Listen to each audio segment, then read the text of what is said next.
আজকের ভিডিওটি সম্পূর্ণ ভালোবাসাকে নিয়ে, কারণ আজকে আপনাদেরকে দেখাবো ভালোবাসার প্রতীক শহর আগ্রার সমস্ত দর্শনীয় স্থান। চলুন ভিডিওটি শুরু করা যাক।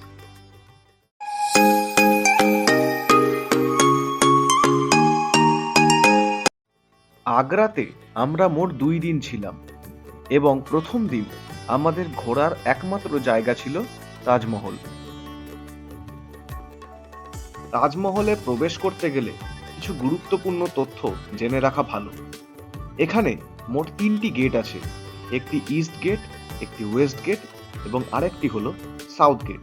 প্রতিদিন সূর্যোদয়ের 30 মিনিট আগে থেকে সূর্যাস্তের 30 মিনিট আগে অবধি তাজমহল খোলা থাকে এবং শুক্রবার সম্পূর্ণ দিবস সাধারণ দর্শনার্থীদের জন্য বন্ধ থাকে।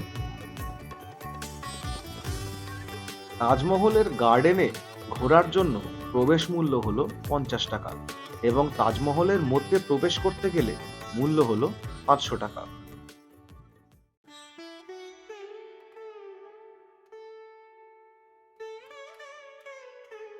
পৃথিবীর 7 আশ্চর্যের মধ্যে একটি আশ্চর্য যে আমাদের ভারতে আছে, সেটি আমাদের প্রত্যেক ভারতবাসীর জন্য একটি অত্যন্ত গর্বের বিষয়।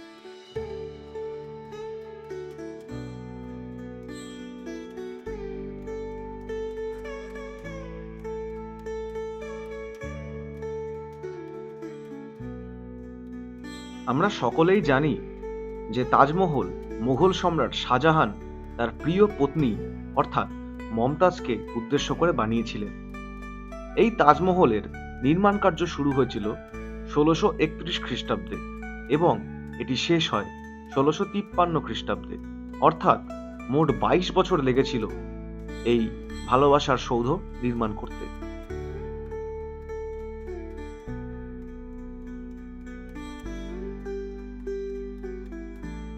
পরের দিন আমরা বেরিয়ে পড়লাম আগ্রার অন্যান্য দর্শনীয় স্থানগুলিকে দেখতে এবং তাদের সৌন্দর্যগুলিকে উপভোগ করতে।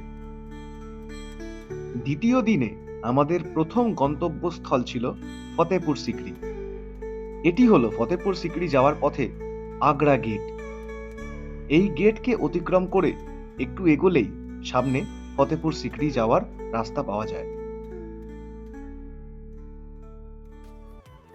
1571 থেকে 1585 খ্রিস্টাব্দ অবধি সম্রাট আকবর এই ফতেপুর সিকরিকে মুঘল সাম্রাজ্যের রাজধানী ঘোষণা করেন।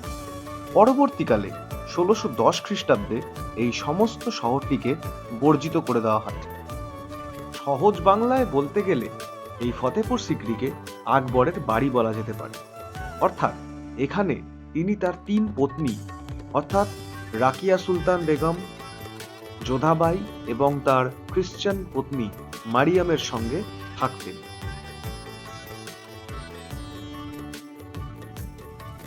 এই সামনে যে পুকুরটি দেখা যাচ্ছে, এই পুকুরটির নাম হলো অনুপ তালাও। এই পুকুরের মাঝখানে যে বেদিটি আছে, এখানে তানসেন দীপক রাগ গেয়েছিলেন এবং সেই আগুন নেভাতে এইখানে মেঘমল্লার রাগ গেয়ে বৃষ্টি আনা হয়েছিল। এটা হচ্ছে আকবরের যে খ্রিস্টান বউ মারিয়াম তার ভবন। এই সামনে যেটা, এখানে ননভেজ রান্না হতো আর এখানে সম্পূর্ণ ভেজ রান্না হতো। আকবরের প্রিয় পত্নী ছিল যোধাবাই, কারণ তার মারফতই তার একমাত্র পুত্র সালিম অর্থাৎ জাহাঙ্গীরের জন্ম হয়। পুরো জায়গাটা হচ্ছে যোধাবাইয়ের। আকবরের প্রিয় পত্নী যোধাবাই তার জন্য এই পুরো মহলটা বানিয়েছিলেন। এদিকটা হচ্ছে উইন্টার প্যালেস, এখানে শীতকালে থাকতো আর এখানে যোধাবাই পুজো করত। এটা ছিল সামার প্যালেস। নিচের ঘরগুলো সব দাসীদের জন্য, দাসীরা থাকতো এখানে। তৎকালীন সময় নারীদের কক্ষে পুরুষদের আসা একেবারেই নিষেধ ছিল, তাই নারীদের কক্ষের দ্বাররক্ষক হিসেবে তৃতীয় লিঙ্গের মানুষদেরকে নিয়োগ করা হতো। এবার আমাদের গন্তব্য হলো আগ্রা ফোর্ট। এই আগ্রা ফোর্টে সম্রাট হুমায়ুনকে 1530 খ্রিস্টাব্দে রাজপদে অভিষিক্ত করা হয় এবং তারপর থেকে তাদের উত্তরাধিকারী অর্থাৎ আকবর, জাহাঙ্গীর, শাহজাহান এবং ঔরঙ্গজেব পর্যন্ত সকলেই এই আগ্রা ফোর্টকে ধীরে ধীরে নির্মাণ করে। এটি হলো তৎকালীন সময়ে জাহাঙ্গীরের ব্যবহৃত বাথটাব। এটি হলো জাহাঙ্গীর মহল। এখানে জাহাঙ্গীরের পত্নীরা উপর থেকে জাহাঙ্গীরের সভা দেখত। বর্তমান যে আগ্রা ফোর্টটি আমরা দেখতে পাই, এটি নির্মাণ কার্য শেষ হয় 1573 খ্রিস্টাব্দে।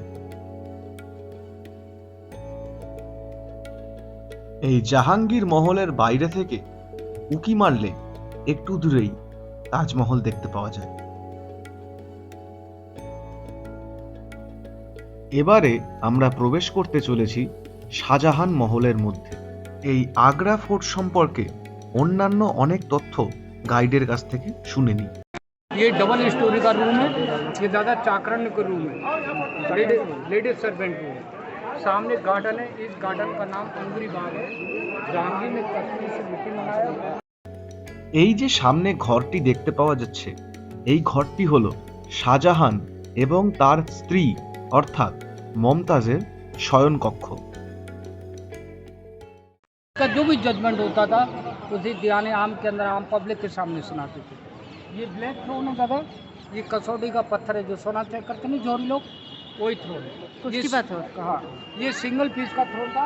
इधर दादा तोप का गोला लगा, यहाँ से स्लिप होकर के होल बना हुआ उधर लगा।